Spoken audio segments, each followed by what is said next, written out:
Join UF Hall of Famer and 14-year NFL vet Shane Matthews every weekday as he brings you all you need to know about your Florida Gators, including news, analysis, and opinions with some of the biggest names in sports. Find us on Spotify, Apple Podcast, Google Podcast, or wherever you listen to your favorite podcast. Or watch us live at 8 a.m. on Facebook, YouTube, and Twitter.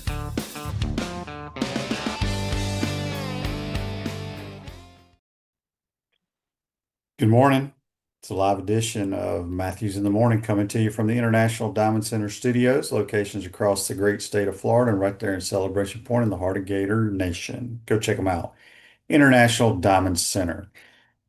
Comfort Temp Heating and Air is your number one local HVAC company. Comfort is our business. Peace of mind is our promise. Today's show we'll have Brent Beaird, then we'll have JC. Be JC Win with JC. JC wins. There's a little show that he does with Zach, our producer, and I guess Brian Edwards will be part of it as well. Missed it last night. The Blue Jays win a game. They're down 2-1. They play again tonight. You got the Dodgers and the Brewers tonight as well. And you got Thursday night football in the National Football League. A bunch of old dudes like myself, 40-plus-year-old quarterbacks going at it tonight. Let's go to the Tight Number hotline, courtesy of Comfort Temp. We are joined by our college football analyst and Heisman Trophy voter, Brent Beaird. Good morning, Brent. How you doing? Shane, doing well. Good to be on with you as always. The coaching carousel has almost taken over the sport. Unfortunately, I mean we're really in mid-season now, and we're talking about coaches and buyouts and things of that nature. But to save us all, there's still pretty good action on the field. We're now to where we have football, college football, Tuesday, Wednesday, Thursday, Friday, Saturday. So it's a wonderful thing, right? It is. I turned on the TV last night, and Delaware was playing Jack State. That's right. And there was another game on, so can't go wrong there. All right, Brent, as you mentioned, we've had some coaches fired, but there's still talk about some big schools getting rid of their coaches here in the next couple of weeks. Yeah. Auburn is one of those. Hugh Freeze has really struggled. Auburn's offense is what's struggling. They're 0-3 in SEC play. His buyout is $15 million. That's pretty manageable. But they've got a big game we'll talk about a little bit with Missouri. So he's one. Mike Norvell is another at Florida State. Now, Norvell's buyout is $54 million. So I don't know how eager that Florida State's going to be to deal with that. We'll see how the season goes along. But again, it's amazing when you're virtually in the playoff 2 years ago, 20-23 in the ACC. Luke Fickell at Wisconsin is another. Bill Belichick's being brought up. I mean, they may do something there, but I would be kind of surprised. He's got a 5-year, $50 million guarantee, or at least guarantees $20 million. They may jettison some staff, and obviously the Florida and the Billy Napier situation is also out there too. And man, Shane, that's just some of the bigger ones. That's not all of them, is it? No, and it goes to show you, and I will say it every year, it's hard to find the right coach. It is. There's only a handful of superior ones out there, and you never know if you're going to get them or not. That's right. Sometimes they're diamonds in the rough or what have you, but we had our success with 2 Hall of Famers, so that tells you all you need to know. Brent, we got some good SEC games this weekend. Yeah, we really do. And look, again, this year is 8 SEC games. Next year will be 9. So what we're dealing with now, LSU at Vanderbilt, which we would have scoffed at that a couple of years ago, is a much better game now. Oklahoma at South Carolina. Ole Miss at Georgia is certainly one of the bigger games of the day. A&M at Arkansas, and that will be a Bobby Petrino game that he is still auditioning for that job. Mississippi State at Florida. And then your night games are Tennessee at Alabama, Texas at Kentucky, and a really important game for both these teams, frankly, Missouri at Auburn. So it's a pretty good slate on Saturday, isn't it? Yeah, and we'll talk more about those SEC matchups, but a couple of top 25 games. Southern Cal will be traveling to play Notre Dame, and also the Utah Utes and the BYU Cougars. Two really good games, frankly. I mean, Southern Cal and Notre Dame is extremely important for both these teams, particularly for Notre Dame. Notre Dame really cannot afford another loss and have three. They've got two, but there's a thought if they run the table that they will be okay. And then Utah and BYU is an extremely attractive game. Utah's 5-1 and BYU is 6-0. This is a top 25 matchup for both these schools, and the first top 25 matchup in this rivalry since 2009. So no doubt, Shane, it's a really good week to watch football on Saturday. Yeah, let's talk about Indiana a little bit. Kirk Cignetti's done a tremendous job. He's 17-2, winning with his players mostly that came over from James Madison, and obviously Fernando Mendoza, the transfer quarterback from Cal, who I right now would either he or Ty Simpson would be my two leading candidates for the Heisman Trophy. I want to clarify something because somebody asked me on a text line the other day, why don't we go after Mike Shanahan's son, who is the offensive coordinator at Indiana? That ain't the same Mike Shanahan. Mike Shanahan's son coaches the San Francisco 49ers, and his name is Kyle Shanahan. So Yeah. I want to clarify that. But just, I mean, Brent, I don't know if you ever ran into Cignetti when his years at Alabama, but how he got his start as a head coach at IUPUI or whatever it's called, and then to James Yeah. Madison and now Indiana, it's pretty remarkable. It is. And look, he is he has a really he has a coach's attitude that probably comes from obviously decades of coaching, but they're a really good football team. I mean, they played Oregon and held them to 267 yards. I mean, Shane, you know, Oregon routinely gets what, 400 yards in the game, at least 300. They sacked Dante Moore 6 times.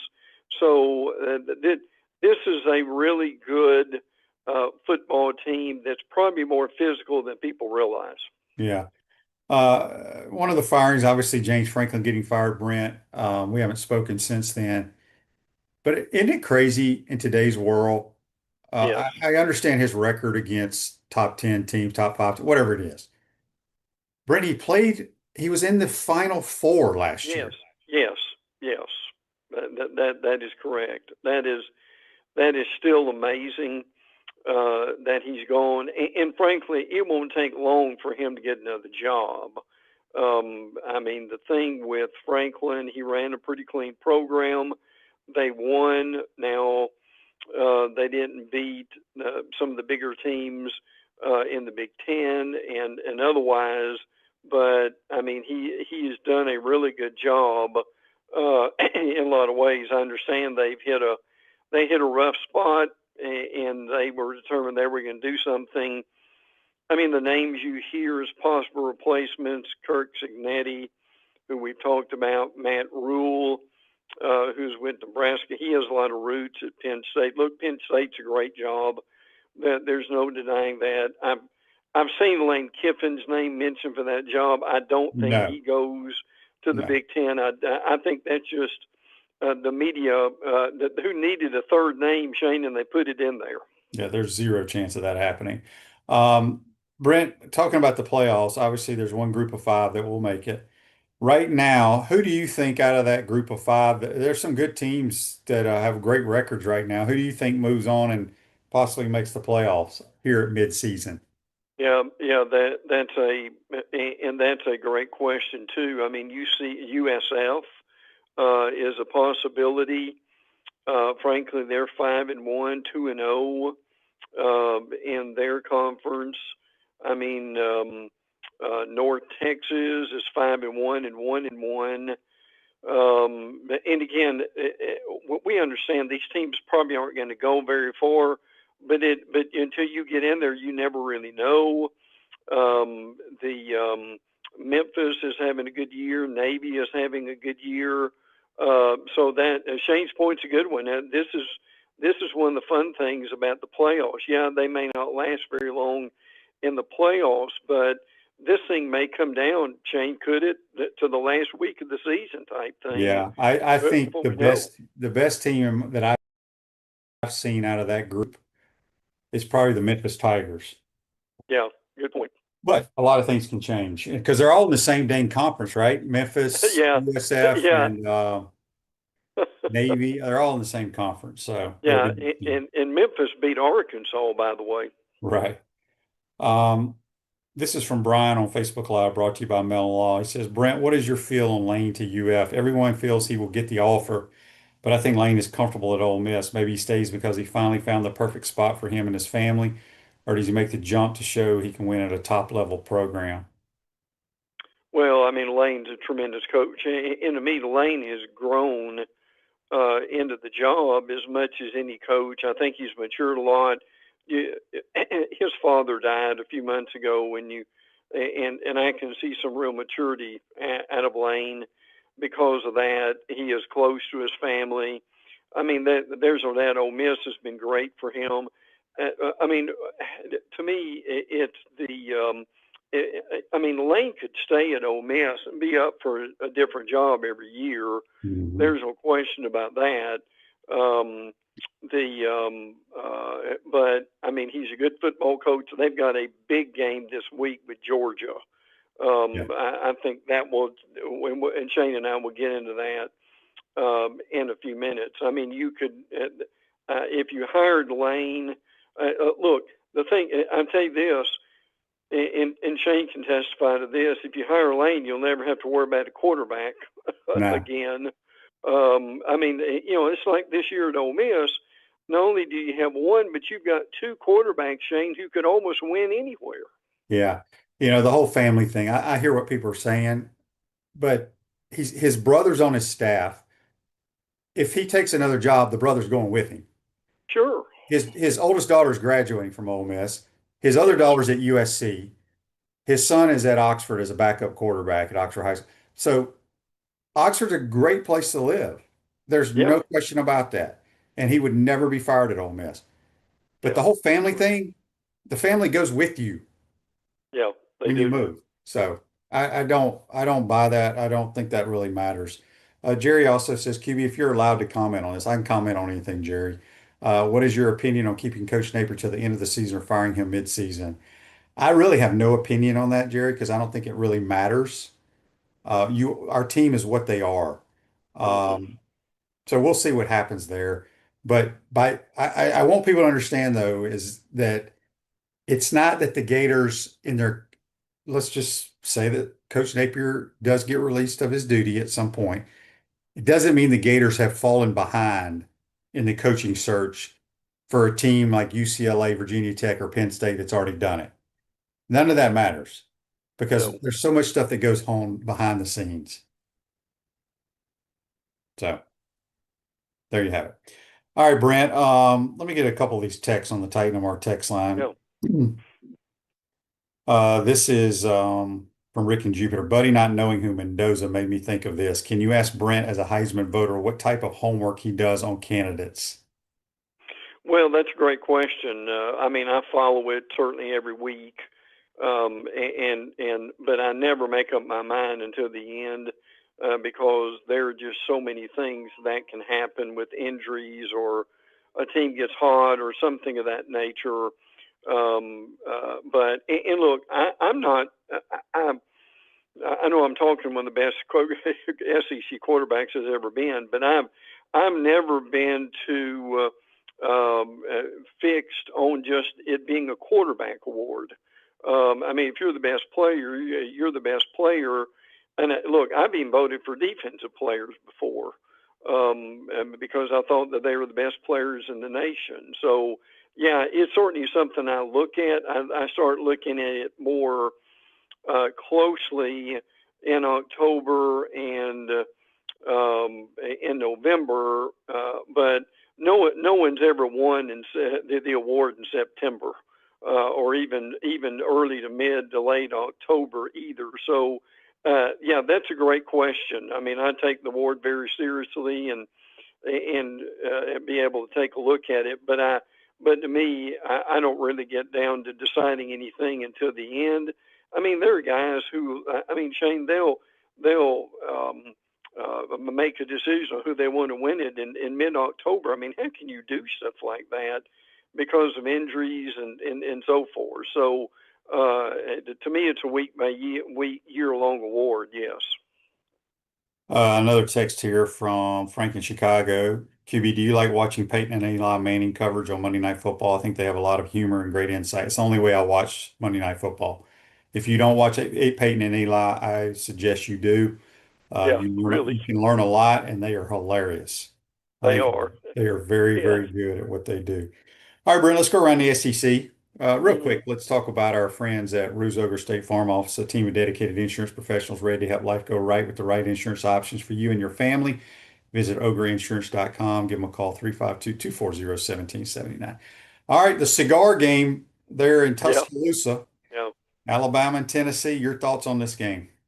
Well, it could be a wild affair. I mean, it could be. I mean, they both got decent defenses, but they have better offenses. Frankly, this game as of late is kind of been won by the home team, and that's kind of what we've got. Tennessee's won in Knoxville and Alabama in Tuscaloosa. Matter of fact, Tennessee has not won in Tuscaloosa since 2003. Now there are questions remaining here about this game. Jim Miller, the number one Alabama running back, had a concussion last week. Will he be able to play? How limited will he be? I mean, Shane, I'm sure you've gone through that. It's not easy, and I think he will probably be limited. Joey Aguilar has turned into a very good quarterback for Tennessee.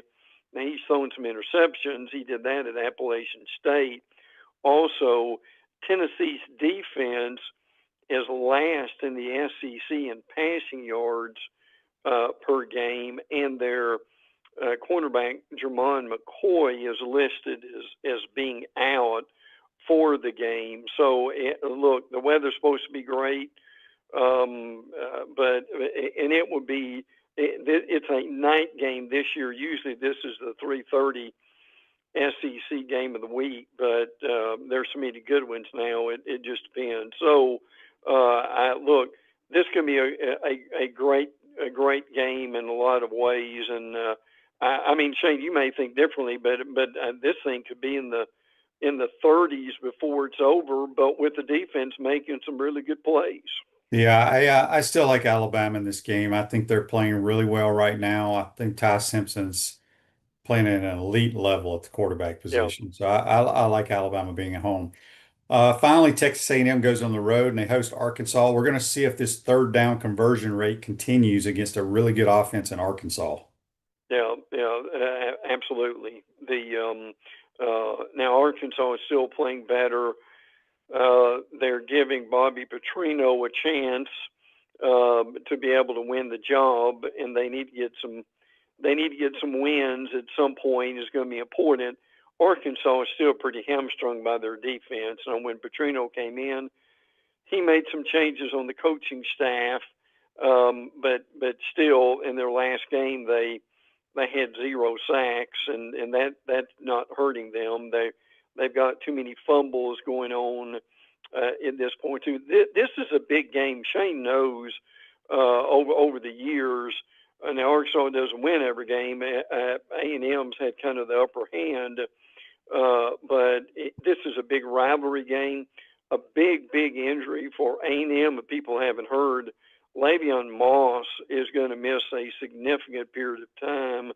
We don't know how long that's going to be, but that's going to be tough. I'm curious, Shane, if you're impressed with A&M. They played well, frankly, so far on both sides of the ball. I don't think they're unbeatable, but they are unbeaten for the first time this late in the season since 2016. So Mike Elko has done a good job at A&M. Yeah. Another interesting game, Auburn hosts Missouri.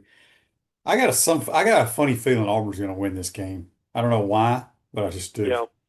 Yeah. Well, yeah, I get that.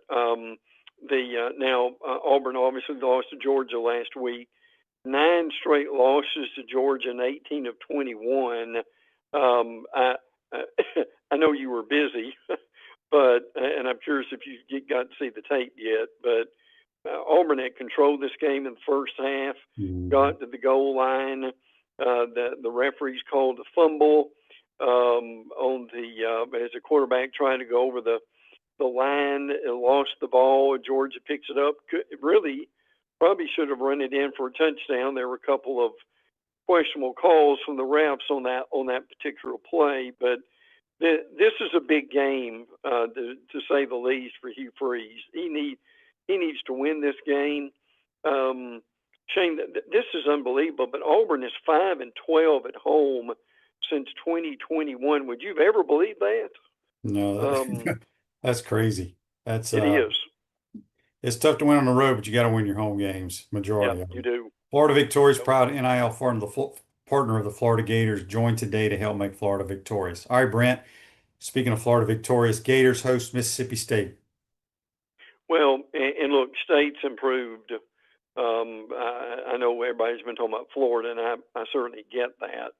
But the thing is, they get Fluff back, Fluff Bothwell. That is his real name. Who is one of their running backs. He has been injured somewhat, but he is back. I'm curious what you think. I know you talked about the Gators all week, and I understand that, but I'm curious what you think about State. Jeff Lebby has done a really pretty good job with this football team. They don't have the players yet that they need and that they will have, but I give him credit, Shane. They appear to be going in the right direction. Yes, I think Levy's done a phenomenal job since we saw them play the Gators last year. They were pathetic. They got better as the season went on. I think their quarterback, Blake Shapen, can make all the throws. He's tough as hell. Big play offense. Now, defensively, they're a little bit better than they were last year, but they're still struggling against the run. So I expect Florida to have if we can block them, which we've struggled at times blocking, but we should have a good day running the football, in my opinion. Probably the biggest game in the conference is Ole Miss at Georgia. The next 2 weeks for the Rebels at Georgia, at home to Oklahoma, kind of determine maybe what they do playoff wise. This is going to be an interesting game because Georgia coming off the Auburn game, Ole Miss kind of sleptwalked against Washington State. What do you think is going to happen between the hedges? Yeah, Ole Miss is much better than they looked last week. Now Georgia made some real adjustments. I'm curious what you think about this, but second half adjustments are important, and Georgia really did a tremendous job, particularly defensively against Auburn. Auburn ran up down the field in the first half, and in the second half, I mean, Georgia forced 3 punts, and basically Auburn just ran out of downs on 2 other series, 20-10 win on that. Now, again, Ole Miss, as Shane said, yes, they struggled last week, but this is a good football team. Lane really lit them up after the game, and I'm sure this has not been a pleasant week for Ole Miss players, but they know the significance of this game and what this game means. Ole Miss really controlled this game last year from the beginning, the game being in Athens. Shane, I really do think the key to this game is, and I've heard a lot of people talk about Georgia being able to win the game by running the ball consistently and keeping the Ole Miss offense off the field. That is certainly a big key in this game, is it not? Yeah, I'm sure that's what Kirby's plan is because Ole Miss is very, very explosive. Another big game in the conference. I didn't think I'd ever see Vanderbilt being a favorite over LSU. Yeah, that is odd. I'm sure the LSU coaches love this, but everybody believes that that Vanderbilt's going to win this game. I mean, look, I understand it.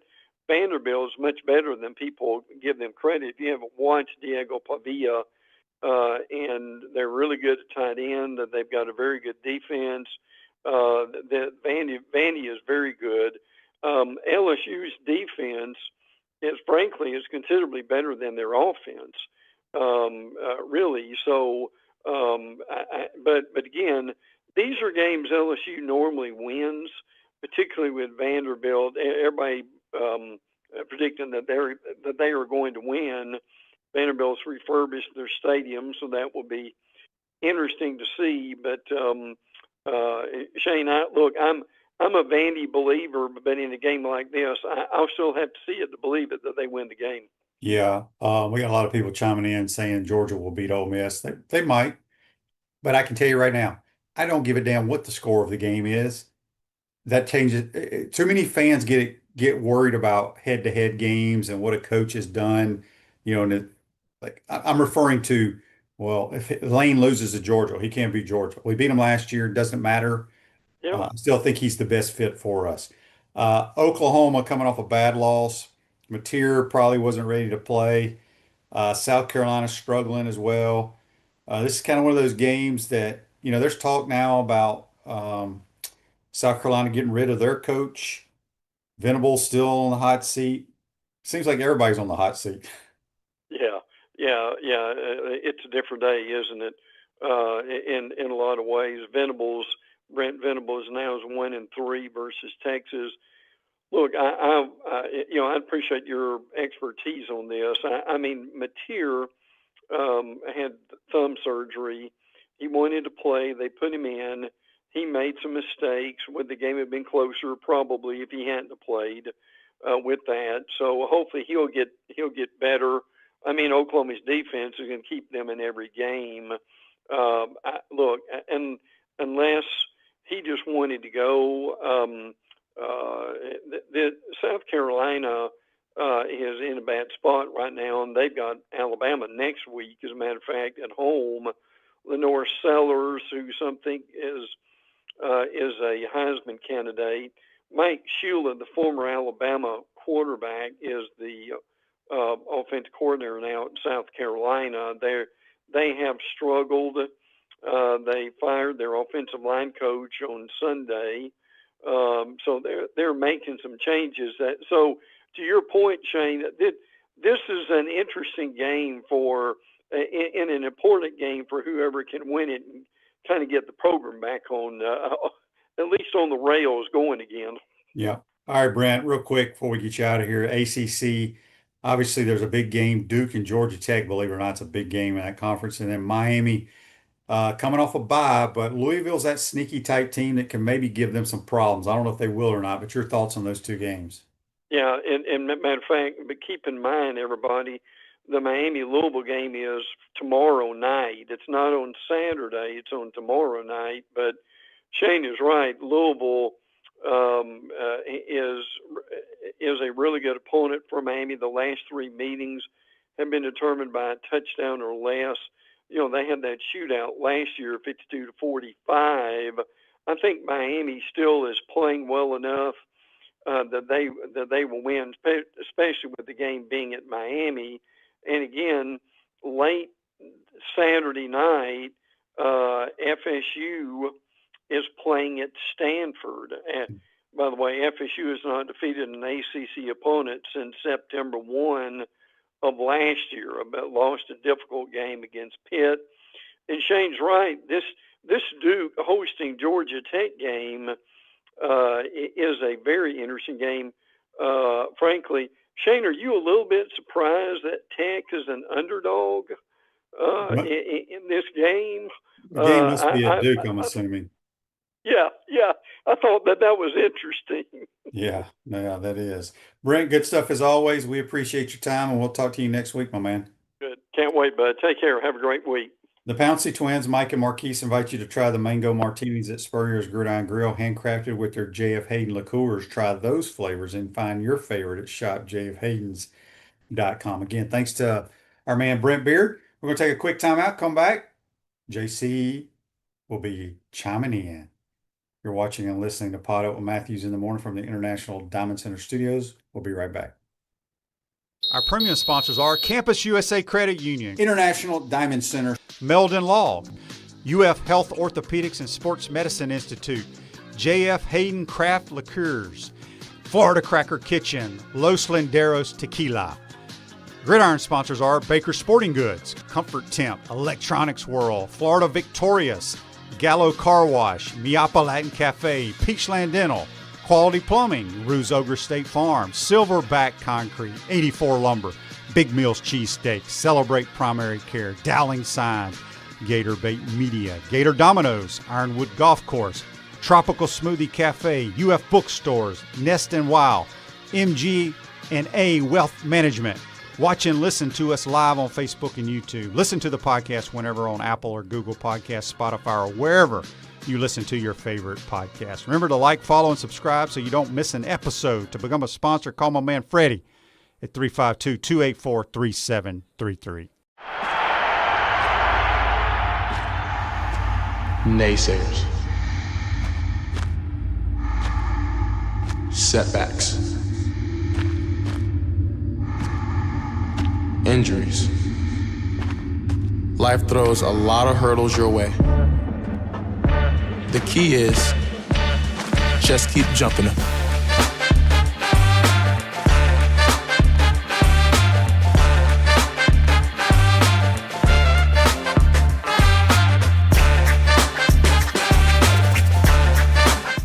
The jewelry store with the most likes, the most positive reviews, the most raving fans is International Diamond Center. IDC is definitely a place that I will come to as long as I live here. This will be my go-to place always. Literally the best jewelry store in town. You'll make friends for life coming in here. I felt like family from the beginning. The value was extraordinary. I've got a beautiful diamond on my finger and I'm very proud of it. International Diamond Center. I'm very happy to show it off. At Celebration Point and online at shopidc.com. Coach, you know what always impressed me? How you beat Florida State to win the 1996 national championship. And I was really impressed with your 06, 08, and 09 teams. And the way you coached Danny to the Heisman Trophy. A lot like what you did with Tim Tebow. You know, you won more SEC championships than you lost home games at the Swamp. And you had plenty of super games in front of our Gator Nation. Yeah, there really is something special about the Swamp. I guess that's why we say about the Swamp, only the Gators get out alive. To the Swamp and the Gators, with the best beverage served at Spur's Gridiron Grill, 100% agave Los Linderos tequila, aged in bourbon barrels for a smoother taste. I think you mean head beer coach, 1966 lager, a crisp, light, bodied lager for easy drinking. Nope. Los Linderos tequila, smooth enough to drink neat, bold enough to elevate a cocktail. 1966 lager, enjoyed on game days in the fall or whenever you need a winning cold brew. Los Linderos tequila. 1966 lager. Los Linderos. 1966 lager. Y'all stop bickering.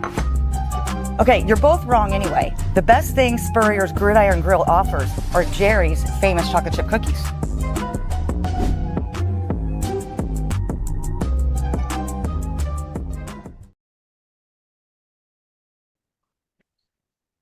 All right, here we go. Let's try to make some money this weekend. You are Win with JC here on the podcast, following up Shane's PodUp with Matthews in the morning. JC with you. I'm going to bring in the glorious Brian Edwards of BajorWager.com and Vegas Insider, of course, the SEC analyst on Southeastern 16's podcast. So we're excited to have Brian with us. This is our opportunity here in the next 30 minutes, folks, to try to make some money. We'll take any tweets you have on YouTube or Facebook Live, and my man Zach is behind the scenes keeping us going as we go through. I'd also like to go ahead and ask that if you are interested in supporting this show to keep it rolling through basketball season and perhaps throughout the summer, give Freddie a call at 352-284-3733. That's 352-284-3733 to help support this 30-minute program. And who knows, maybe if things go well and we start winning, we will have more time during the long week of podcasting. Brian Edwards is with me. Brian, Florida Gator, here you are, majorwager.com. Let's go, buddy. We got some money to make this weekend. I have to tell you, man, when I looked at the board this weekend, Brian, I was foaming at the mouth. I could not run to the window. I can't run to the window, or in this case, to the website, fast enough on Hard Rock to get some money down on these games. I love this board. I love these games. I know you have some great props to share with us on this program. Of course, appearing on VSiN Live over the weekend. I think it was Tuesday you were on with Matt Humans and Tim Murray, so we were very happy to see that. You can now share that with us here today. And let's get these viewers and these listeners some wins as we go into Saturday, primarily in college football. All right, I'll start. I like Bama a lot. Ty Simpson keeps getting better every game. I made Bama an 11-point favorite. There's still some 8s out there. I feel like the most books are at 8.5 now, but there's still plenty of 8s out there. I would still like it at 8.5. So Tennessee was supposed to have a great defense. They gave up only 16.1 points per game last year, and brought back 8 starters. But starting corner Ricky Gibson went down with a season ender last month, and then McCoy, the third-team All-American who tore his ACL in January, still hasn't gotten back.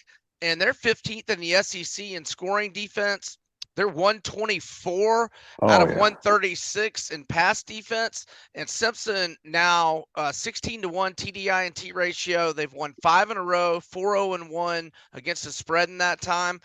I think he's going to shred the Vols secondary. I think Bama wins by 2 touchdowns. Well, we've got it at 8.5. There's also an 8 out there if you can find it where you shop. I tell you, Brian, I'm also on the over here. I think the 58.5 number is typically one that kind of scares me a little bit in some of these games, but it's a night game. I think the tendency sometimes is to just light up the scoreboard in these night games, at least the ones that I've watched.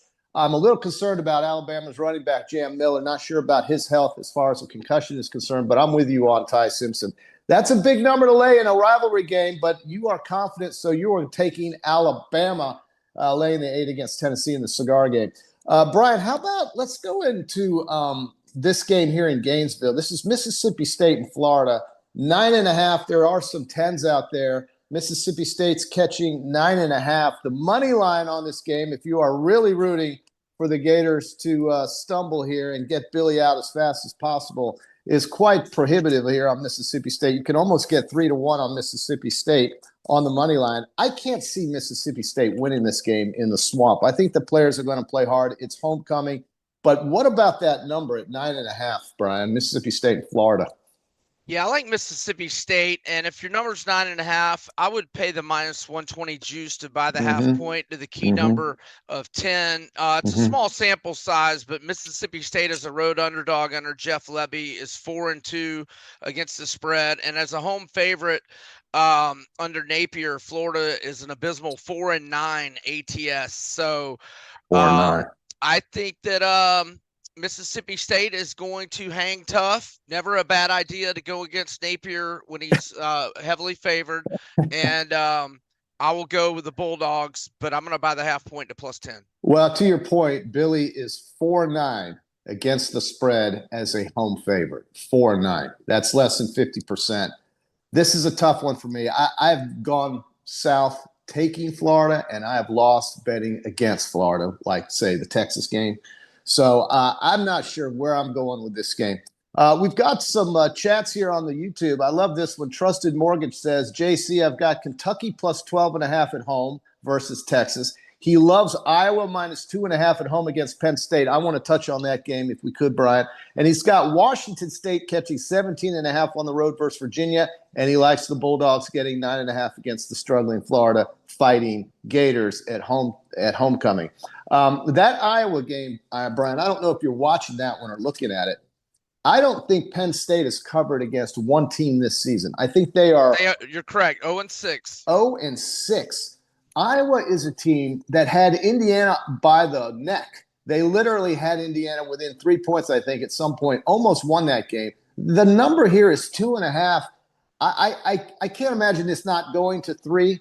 But as we said, Penn State's the only team not to cover. They lost their quarterback. They lost their head coach. Jim Knowles, the $3 million man as the defensive coordinator, has not figured out how to stop anybody.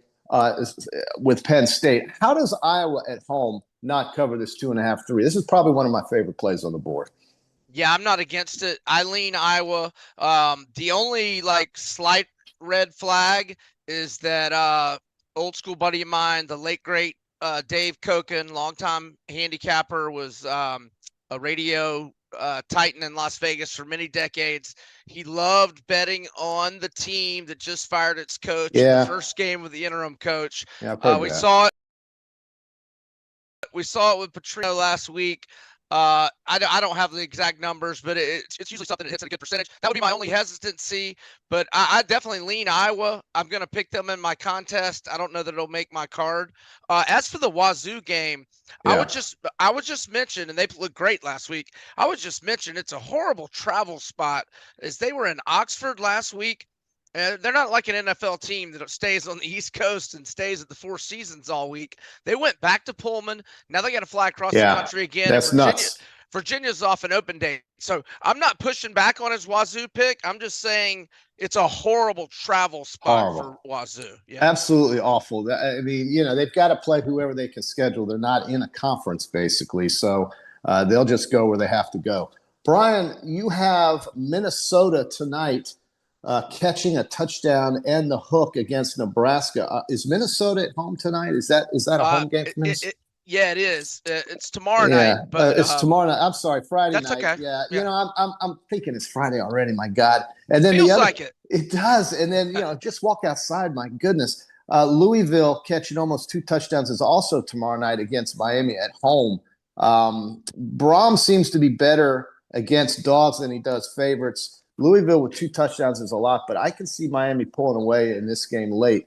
Any thoughts on those 2 games Friday night? I'm leaning Louisville, but I haven't played it. I want to see what the ACC injury report, which doesn't come out till Thursday, unlike SEC. I want to see what it looks like. But I'm on Minnesota. They're unbeaten at home in 4 home games this year. They've won 6 of the last 7 at home. The lone loss was 26-25 to 4th-ranked Penn State in last November, and they've beaten Nebraska 5 in a row. And this is a back-to-back road spot for Nebraska on a short week after playing at Maryland last week. So I'm going to go Minnesota plus 7.5 to Nebraska tomorrow. I love the home dogs, Brian. I love these conference games where you get teams at home with a good record catching points. It's almost like an automatic play for me at the time in many ways. Southern Cal is at Notre Dame, Brian. I don't know if you have this game, but they're catching 9.5 at the Circa Casino and Sportsbook, which I will be in December, by the way, for the college football playoffs, is listing this game at 10. 10 is a lot. Now, remember, Notre Dame does not have the U.S. Open rough, okay? There's no big grass there. It is an artificial surface, so they're not going to slow down USC with all those shenanigans. Southern Cal's missing 2 running backs. I think 2 of their starters are out. Wayman Jordan and Eli Sanders are out for Southern Cal, but they have had an exceptional year running the football. And in total offense, I think last year's game, they had almost 557 yards of total offense versus Notre Dame. But 2 pick sixes really killed them in that game. If you can recall, that game was being in South Bend. Southern Cal, 9.5, man, 10 points. I don't know. I think I like that. I think I like the dog. I think Lincoln Riley's got something, even with the injuries. I think they could stay inside 10 points. So I did a money line parlay with Notre Dame, Alabama, and Clemson. I'm not going to lay the 10. That's too many for me. Yeah. But I do think Notre Dame wins outright, and I think either teaser or money line parlay with Notre Dame, Clemson, and Bama all at home, bumping them down to either win by 3 or just go money line parlay to win outright. How would you like to tease Southern Cal up to 15.5? I mean, is there any angle that you see Southern Cal staying in this one, making it close? Oh yeah, I mean, I'm sure they could stay close, but you trust Notre Dame more. I trust Notre Dame more, and we saw them open up a can on Arkansas. They're really good offensively, but I mean USC's really good offensively too. But it's either Notre Dame or pass. Not a straight bet on Notre Dame, but I think Notre Dame and a teaser parlay for me. Win with JC right here every Thursday from 8:30 to 9 o'clock. We've got the glorious Brian Edwards of MajorWager.com. He's a Vegas insider and an SEC analyst on Southeastern 16 podcasts. He's with us every Thursday at Vegas B Edwards. I saw Matt Humans was giving you a little grief about not being out in Vegas lately there, Brian. I'm going in December. If you want to meet me out there, I'm going to be at the Circa, all right? I'm going to be at the Circa. Matt always he's always on you, dude. I love it. I know. We go back like 20 years. So back in 2009, I'd never heard of Twitter, and our Vegas Insider president sends out a company-wide email. He's like, you have to open a Twitter account to everybody. Go Vegas, as in Vegas Insider, first initial, last name as your Twitter handle. There you go. So he's always like, Vegas B Edwards. It's like, I haven't seen you in a year. So he's just giving me a hard time as usual. Well, we've got more to go, man. This board is just fabulous to me. I love this board. Here's a game that's jumping out. It's going to be one of my best bets. I've got about 4 of them this week. That's how much I love this.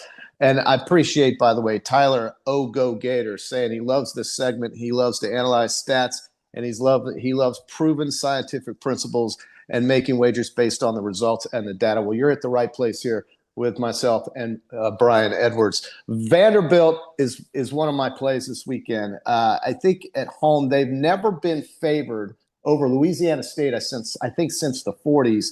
1948. 48, my God. And then 51 straight games as a dog in the SEC. I did not know that stat. I heard that as well. The total here is 49. LSU is struggling on offense. Nussmeier, if you take out that Southeastern Louisiana game, is averaging less than 20 points per game, the offense, and he's only got 6 touchdowns and 5 interceptions. Do you see a way where Vandy maybe just picks them off straight up, or do you – well, I guess they'd have to win by more than 2.5 or 3 to cover this bet, but they're rarely favored. You can also take them on the money line if you want to lay 30 cents, I believe, at Hard Rock. So Vandy and LSU, what do you see in this one? Man, I pretty much always bet Vandy as a dog since they've gotten Pavia, but I can't get there in this unfamiliar role. So what I'm going to do is I'm going to do a couple of player props on Vandy. All right. I did Diego Pavia over 53.5 rushing yards in the last 3 games. He's had 58, 79, and 86. And then I'm also doing running back Cedric Alexander over 47.5. Rushing yards this year. Alexander on his rushing yards, he had 76 against Bama, 73 against Vatech, 83 against Charleston Southern. Now he only had 33 and 13 against Georgia State and Utah State, but that was because they were blowouts early and he wasn't getting as many touches. He had 8 and 3 carries those games. So Cedric Alexander over 47.5 rushing yards, Pavia over 53.5. Over 53.5, I think, is very, very solid. I think LSU is just a team that hasn't figured out offense yet. Defensively, I'm sorry to interrupt. I think Nuss has got more banged up last week. Yeah, he's not 100%. He seems to be like DJ Lagway. It's the chronic injury situation. It never gets better.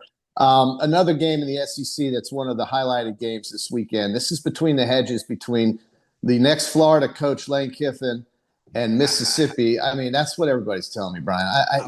And Lane has – I don't know if he's been called. Yeah, Jimmy Sexton's probably on the phone every day with these guys over here.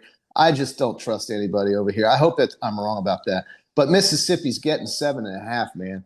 I don't know about you, but you've got Trinidad Chambliss going up and down the field. Georgia, to me, is very good, but they're not the junkyard dog defense we saw win a national title. All those professional players playing with the Eagles right now. I got to take Mississippi in the 7.5. You have a thought on this game at all? I would lean that way with you. Like you just said, I totally agree. This is just not the Georgia team like the last 5 or so. I mean, don't get me wrong. They're still playing hard and fighting hard, and they can still beat pretty much anybody. Don't get me wrong. They can. And maybe they're getting a little bit better, but they're just not the juggernaut they've been. Right. And I could see anything happening here with Ole Miss. I mean, it is a big revenge spot for Georgia. I would slightly lean Ole Miss. I kind of would like to see Georgia get out to an early lead and get Ole Miss live as a double-digit dog. What I would like. That's what I'd like to get. I think that's an absolute auto play if that happens. You know, we mentioned that Penn State had not covered a game. They're 0-6 against the spread. A team that's just the opposite of that at 6-0 against the spread are your Texas Tech Red Raiders. And your Permian Basin juggernaut, that's a little oil reference for everybody. Friday Night Lights. Yeah, with Cameron Dickey, 263 yards last week against Kansas, laying 7.5 on the road against a banged up and beaten up Arizona State team. I think Texas Tech takes this double digits. The home crowd will not be a factor in this game after maybe the first quarter. I really don't see it. I think Texas Tech minus 7.5 is the play. And again, they're a perfect 6-0 against the spread. I don't know if that will regress to the mean at some point, but man, they're good. They are so good. Yeah, I saw that Leavitt is going to play now. So that's good for ASU. But I mean, look, I'm not pushing back on anything. Texas Tech, one of my few winners last week. I got that team total over. Texas Tech's a machine. No argument here. John Jett 5463 wants to know if we do any NFL games. I do have some thoughts on the NFL for Sunday. Real quick, you've got a couple games that stood out to me. Some line moves. Kansas City started and opened at 10.5. They went up to 12.5, I believe, against Vegas. Carolina went from getting 1.5 to laying 1.5 against the Jets. And the New York Giants, everybody's new favorite team, has gone from 6.5 up to 7.5 against the Broncos. The Giants are 6-14 against the spread on the road since 2013, but they have a new quarterback. They're 1-7, however, against the spread in the last 8 road games. That is not without Jackson Dart, although he did lose at New Orleans the last time he was on the road. Denver 7-1 against the spread at home since drafting Bo Nix. All right, so they've got it figured out at Invesco or whatever that place is called out in Denver. Altitude, everything. It's hard for me to lay the 7.5. What are your thoughts on some NFL games? I've seen Jackson Dart's rushing yards prop anywhere from 39.5 to 43.5. He's 3-0 to the over. I've had it every week. I'm going back to it. So over on Jackson Dart's rushing yards, he's had 54, 55, and 58 in his first 3 starts. And he had more than that. He had more than 43.5 in his last 5 starts at Ole Miss as well. So I'm doing that and Jackson Dart anytime touchdown plus 340. I'm not messing with the game side or total. Denver long trip back across the pond. Giants have extra rest, but they haven't been good on the road, as you noted. So just those 2 Dart props for me. So Carolina typically doesn't win on the road. They typically don't win at all, but they are 3-3 and they've won a whole home games. They're playing the feeble New York Jets, who just made such a mistake hiring Aaron Glenn. I don't think Woody doesn't know what he's doing. But the Jets, I mean, come on, it's under 2 points. I'd just money line Carolina and move on with my life. What would you do there? I would just hard pass it. Okay. I'm not involved in that one. That's a dog of a game. You know, we will take your picks, folks, on YouTube or Facebook Live if you want to get involved. Please send them in on YouTube is what I can read. Zach Rothrock, our ingenious producer, back at the studio, who came in, by the way, last week with us, Brian, and just jumped on our Florida Texas A&M pick. You remember when he jumped in there and just jumped on Texas A&M last week after you and I were talking about the Gators at plus 7.5? Do you recall that? Good job by him. Zach just jumped in and stepped on us. Covered that one. I don't know, man. That last week was kind of tough for me. I think I went 4-6. 5-5, something like that. Looking to turn it around this weekend. So far, just love Vandy. I love Mississippi. I love Southern Cal. I think Missouri, a pick at or -1 at Auburn looks good. I think Auburn's they're cursed. I love Texas Tech. What is Clemson doing laying 9.5 to Southern Methodist? All the Tigers have done this year is beat Boston College and North Carolina, who might be the 2 worst teams in the country. Why is Clemson laying 9.5, Brian? Well, I think they maybe have found a little something. I know it's 2 bad teams, like you noted, but maybe just got a little confidence back. And SMU's been a disappointment to me. They lose by double digits at TCU. They let that Baylor game get away. I like I said, I had Clemson and then a money line parlay with Bama and Notre Dame. Here's a game that I like that we haven't hit on. I like Stanford plus 18. I was just going to ask you that. Late night. Now they haven't beaten anybody at home, San Jose State and Boston College, but they are undefeated at home.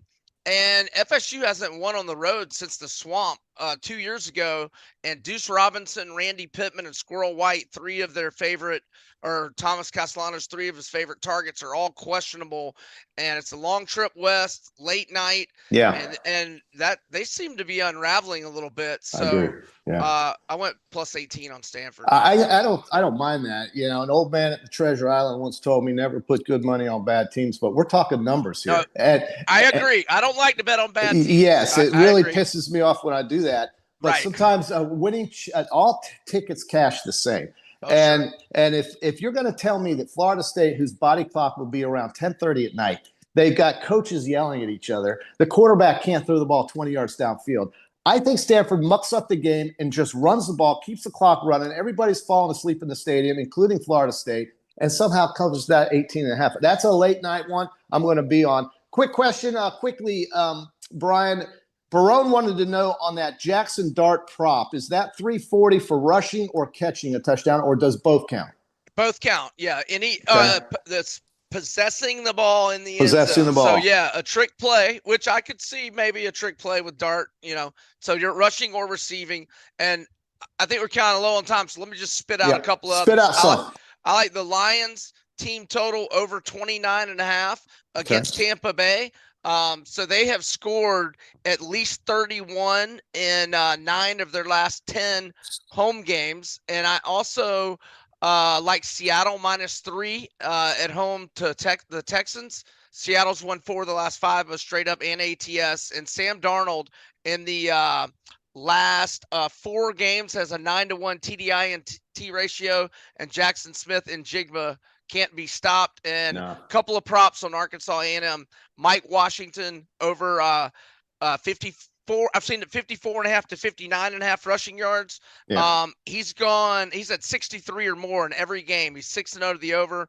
And I did Taylor Green over 52.5 rushing yards. Oh, I love Taylor Green. Now, granted, Texas A&M and Elko, they really stand you up at the line of scrimmage. They're tough.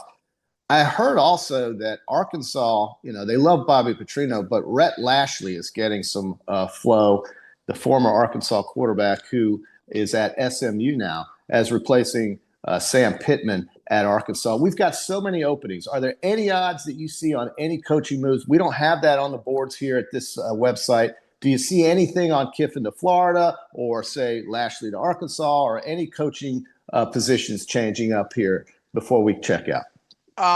Bet Online usually posts some coaches, all those kind of props. I'm going there right now. I'm hoping Layla, with them being back together, I'm hoping that gives us. I was at UF when Layla was there. She's John Reeves' daughter. Reeves' daughter, yeah. So man, maybe she gives us a chance there. I hope he was my number 1 pick when we got Billy Bob, and he's still my number 1 pick. I would say Freeman 2. Maybe Signetti 3. Signetti. I don't know that he's looking to move though. I tell you, I don't know why he would. He's got the world by the palm of his hands at Indiana. They have a great alumni base, and they'll pay him whatever they need to keep him around. He has been unbelievable. Well, Brian, we're run up to it here. This has been a phenomenal 30 minutes. I really am grateful for you spending your time. And again, this is Brian Edwards at Vegas B Edwards. You can catch his content on majorwager.com. A Vegas insider, and he is also an SEC analyst on the Southeastern 16 podcast. Let's win some money this weekend, Brian. Great job, and let's talk about it next Thursday. All right, brother? Thanks, JC. Appreciate you having me, and have a great weekend. Best of luck with your picks to everybody. You too. All right, that's Brian Edwards. This is JC. Win with JC. Guys, listen, this is a big weekend. The football season is flying by. Make the most out of it. Have a happy homecoming if you're going to the Florida-Mississippi State game. And maybe by Monday, we'll have some news on the football program here in Gainesville. We'll find out. Have a great day. I'll see you tomorrow with Shane Matthews on PodUp with Matthews in the morning, Friday morning at 8:30. 8 o'clock. Have a good one.